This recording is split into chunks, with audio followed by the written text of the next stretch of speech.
Halo sahabat SKR semua. Kami dari kelompok 6 di sini akan membahas 4 poin utama pembahasan. Yang pertama ada konsep pengadaan tanah, yang kedua ada konsep pengadaan tanah dalam pembangunan guna kepentingan umum, yang ketiga ada tahapan pengadaan tanah bagi pembangunan terkait kepentingan umum, dan yang terakhir adalah mekanisme ganti rugi oleh pemerintah untuk kepentingan umum atas pengadaan tanah. Untuk itu, check it out.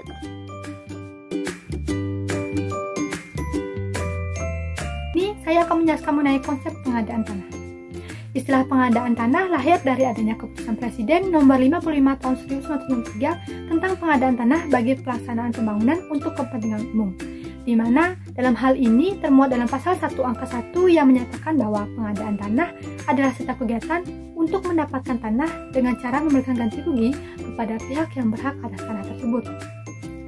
Adapun dalam Peraturan Presiden nomor 36 tahun 2005 tentang pengadaan tanah bagi pelaksanaan pembangunan untuk kepentingan umum, di mana merupakan sebagai pengganti dari keputusan Presiden nomor 55 tahun 1963 yang dalam pasal 1 angka 3 menyatakan bahwa pengadaan tanah adalah setiap kegiatan untuk mendapatkan tanah dengan cara memberikan ganti rugi kepada yang melepaskan atau yang menyerahkan tanah, bangunan, tanaman, dan benda-benda yang berkaitan dengan tanah atau dengan pencabutan hak atas tanah. Namun definisi dari pengadaan tanah ini banyak menuai kritikan masyarakat karena menggabungkan konsep dari pengadaan tanah tersebut dengan pencabutan hak.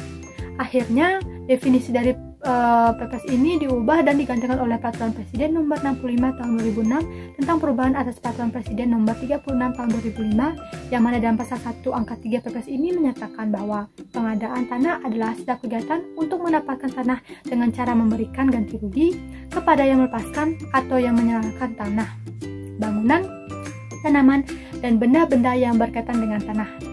Selanjutnya, setelah diundangkannya Undang-Undang Nomor 2 Tahun 2012 tentang pengadaan tanah bagi pembangunan untuk kepentingan umum, maka dalam hal ini memiliki dasar hukum yang kuat yang dimana dalam bentuk undang-undang.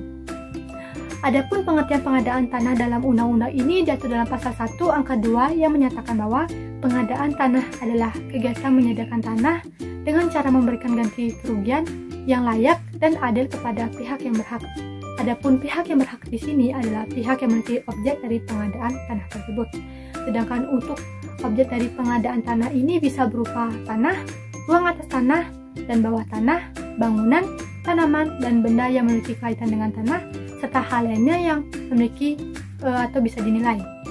Tujuan dari adanya pengadaan tanah untuk kepentingan umum adalah guna menyediakan tanah untuk pelaksanaan pembangunan dalam meningkatkan kesejahteraan dan kemakmuran seluruh bangsa, tetapi ini tetap terjamin kepentingan hukum bagi para pihak yang berhak. Maka dengan ini, terdapat 3 unsur dari pengadaan tanah itu. Yang pertama yaitu kegiatan guna memperoleh tanah yang berkaitan dengan pemenuhan lahan pembangunan untuk kepentingan umum. Yang kedua yaitu pemberian ganti rugi kepada pihak yang berhak atas tanah. Yang kedua yaitu pelepasan keterikatan hukum antara penguasa atau pemilik tanah kepada pihak lainnya. Selain itu, terdapat 2 jenis pengadaan tanah. Yang pertama yakni pengadaan tanah untuk keperluan pemerintah, di mana terdiri atas pengadaan tanah bagi kepentingan umum dan pengadaan tanah bukan bagi kepentingan umum. Yang kedua yaitu pengadaan tanah untuk keperluan swasta, di mana ini terdiri atas kepentingan komersial dan kepentingan bukan komersial yang dimana bersifat menunjang kepentingan umum dan fasilitas sosial. Selanjutnya, pengadaan tanah bagi pembangunan untuk kepentingan umum oleh pemerintah atau pemerintah daerah ini dilaksanakan dengan cara pelepasan atau penyerahan hak atas tanah. Sedangkan pengadaan tanah untuk kepentingan yang dilaksanakan oleh badan usaha swasta dilakukan langsung dengan cara jual beli, tukar menukar, atau cara lainnya yang disepakati oleh pihak yang berhak dengan badan usaha swasta tersebut. Pemberlakuan pengadaan tanah ini juga harus berdasarkan asas kemanusiaan, keadilan, kemanfaatan, kepastian, keterbukaan, kesepakatan, keikutsertaan, kesejahteraan, keberlanjutan, dan keselarasan. Baik, demikian dari saya, yang mana selanjutnya akan dilanjutkan oleh teman saya. Terima kasih. Baik, selanjutnya konsep pengadaan tanah dalam pembangunan guna kepentingan umum. Pengadaan tanah untuk kepentingan umum dalam perkembangannya meliputi salah satu dari dua jenis kepentingan pembangunan, yaitu pembangunan untuk kepentingan rakyat dan pembangunan untuk kepentingan perusahaan atau swasta. Banyaknya pengadaan tanah yang dikemas untuk kepentingan umum pada hakikatnya untuk kepentingan pemilik modal. Keadaan yang demikian bertentangan dengan filosofi hukum, yaitu aspek kepastian, keadilan, dan kemanfaatan yang seharusnya diberikan kepada rakyat tanpa ada pembedaan. Oleh karena itu, prinsip-prinsip kepentingan umum dalam Peraturan Presiden Nomor 65 Tahun 2006 tentang pengadaan tanah bagi pelaksanaan pembangunan perlu dianalisa berdasarkan rasa keadilan masyarakat dan penentuan besarnya ganti rugi. Pelaksanaan pengadaan tanah untuk pembangunan kepentingan umum mengacu pada ketentuan dalam Pasal 2 Peraturan Presiden Nomor 65 Tahun 2006 yang menyatakan bahwa pertama, pengadaan tanah bagi pelaksanaan pembangunan untuk kepentingan umum oleh pemerintah atau pemerintah daerah dilaksanakan dengan cara pelepasan atau penyerahan hak atas tanah. Lalu yang kedua, pengadaan tanah selain bagi pelaksanaan pembangunan untuk kepentingan umum oleh pemerintah atau pemerintah daerah dilakukan dengan cara jual beli, tukar menukar, atau cara lain yang disepakati secara sukarela oleh pihak-pihak yang bersangkutan. Sedangkan dalam prinsip-prinsip perolehan tanah untuk pembangunan bagi kepentingan umum harus meliputi yang pertama, kepastian atas terselenggaranya proses pembangunan untuk kepentingan umum, bukan untuk swasta atau bisnis.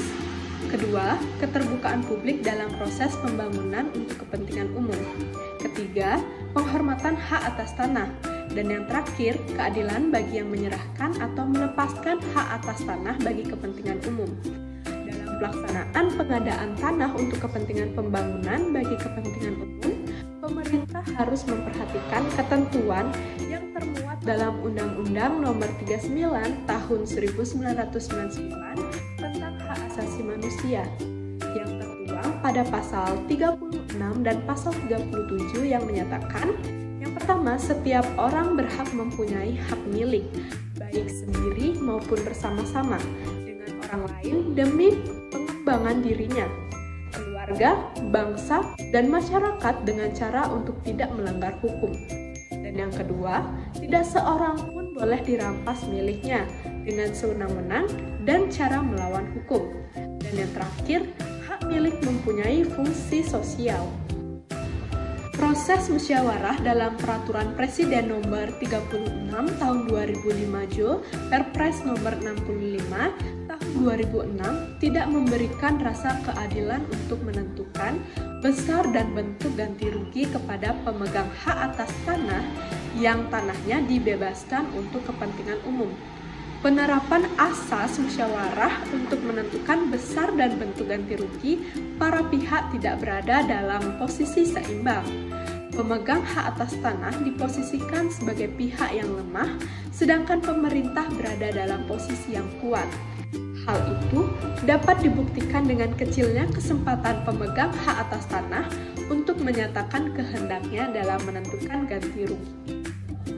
Secara normatif, ketentuan tersebut hanya melindungi kepentingan pemerintah, sedangkan kepentingan pemegang hak atas tanah tidak dilindungi. Penetapan ganti rugi dalam Peraturan Presiden Nomor 36 Tahun 2005, Jo Perpres Nomor 65 Tahun 2006 dilakukan secara musyawarah yang menggunakan job. Ganti rugi dikonsinyasikan jika yang pertama tidak tercapai kesepakatan, lalu yang kedua terjadi sengketa kepemilikan. Salah satu permasalahan yang muncul sebagai akibat dari pengadaan tanah untuk kepentingan pembangunan adalah terhadap petani yang kehilangan tanahnya dan harus berubah menjadi non-petani, seperti buruh tani, buruh pabrik, penarik becak, buruh bangunan yang sebelumnya tidak pernah terbayangkan. Apakah sengaja atau tidak mengabaikan kalkulasi kerugian akibat pengadaan tanah? terhadap perubahan tata guna lahan yang semula sawah beririgasi teknis yang dulu dibiayai dengan hutang luar negeri menjadi peruntukan lain, misalnya bendungan pengairan, prasarana atau sarana jaringan transportasi darat, dan berapa biaya yang harus dikeluarkan pemerintah untuk melakukan perubahan peta tata ruang nasional, provinsi, kabupaten, maupun kota sebagai akibat dari pengadaan tanah atau sebaliknya. Dan berapa biaya yang harus dikeluarkan oleh pihak yang memerlukan tanah untuk pengamanan infrastruktur yang akan atau sedang dibangun oleh aparatur keamanan akibat mendapatkan resistensi atau penolakan warga masyarakat karena sebab tertentu. Baik, selanjutnya adalah materi mengenai tahapan pengadaan tanah bagi pembangunan untuk kepentingan umum, di mana tahapan-tahapannya yang pertama ada perencanaan. Perencanaan sendiri didasarkan atas rencana tata ruang, wilayah, dan prioritas pembangunan yang telah tercantum dalam rencana pembangunan jangka menengah, rencana strategis, serta rencana kerja pemerintah instansi yang bersangkutan, di mana perencanaan pengadaan tanah untuk kepentingan umum disusun dalam bentuk dokumen, serta disusun juga berdasarkan studi kelayakan yang mana telah dilaksanakan sesuai dengan ketentuan yang ada pada peraturan perundang-undangan. Adapun tahapan yang kedua adalah persiapan, di mana beberapa persiapan itu antara lain, yang pertama ada pemberitahuan rencana pembangunan yang disampaikan kepada masyarakat pada rencana lokasi pembangunan untuk kepentingan umum baik langsung maupun tidak langsung. Yang kedua adalah pendataan awal rencana pembangunan yang meliputi kegiatan pengumpulan data awal, pihak yang berhak, serta objek pengadaan tanah yang mana dilaksanakan dalam kurun waktu paling lama 30 hari kerja sejak pemberitahuan rencana pembangunan. Yang ketiga adalah konsultasi publik rencana pembangunan untuk mendapatkan kesepakatan lokasi rencana pembangunan dari pihak yang berhak serta masyarakat yang terkena dampak dan dilaksanakan di tempat rencana pembangunan kepentingan umum atau di tempat yang telah disepakati.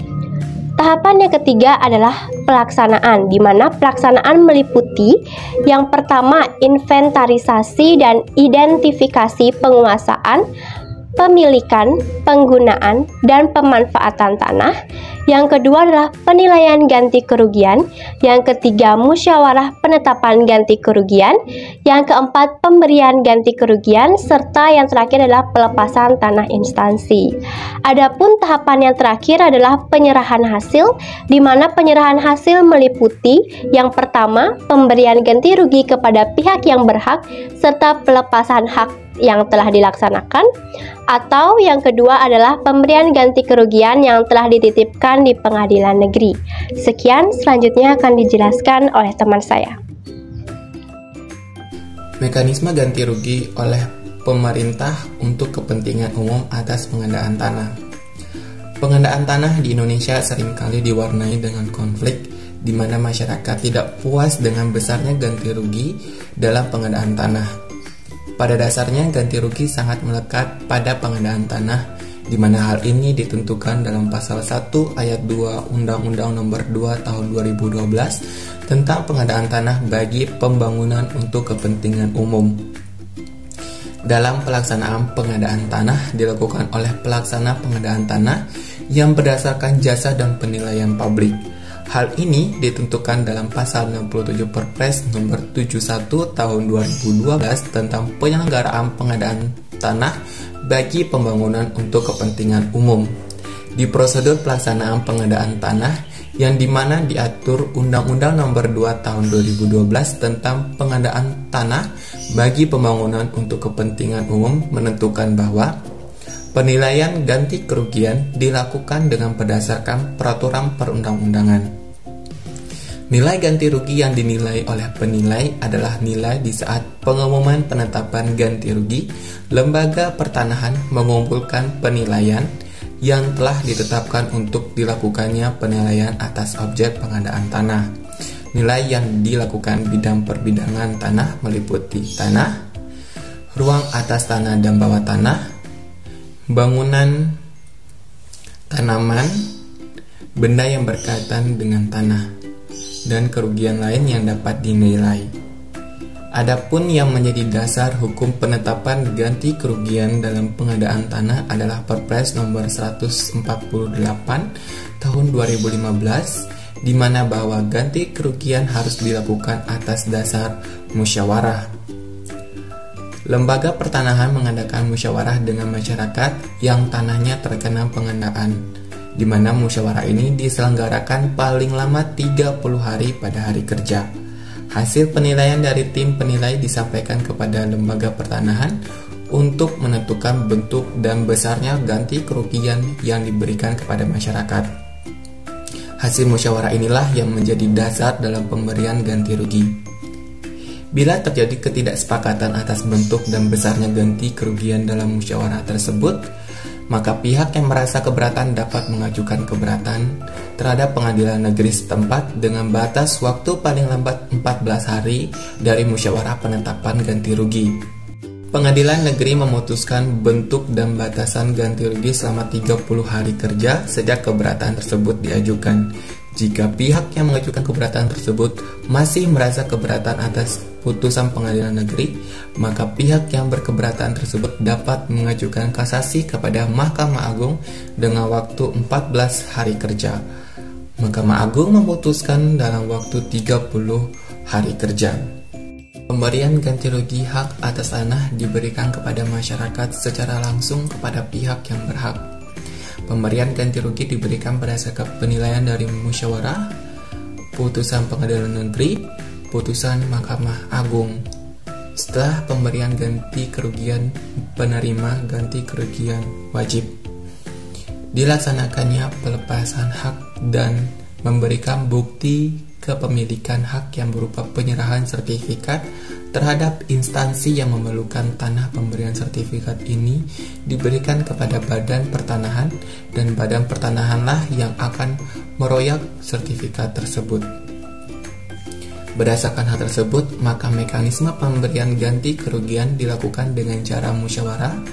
Diharapkan mencapai kata sepakat antara masyarakat yang terkena pengadaan atau masyarakat pemegang hak atas tanah dengan pemerintah dan instansi yang bersangkutan. Dengan demikian, pemegang hak atas tanah harus menjadi pertimbangan dalam pengadaan tanah.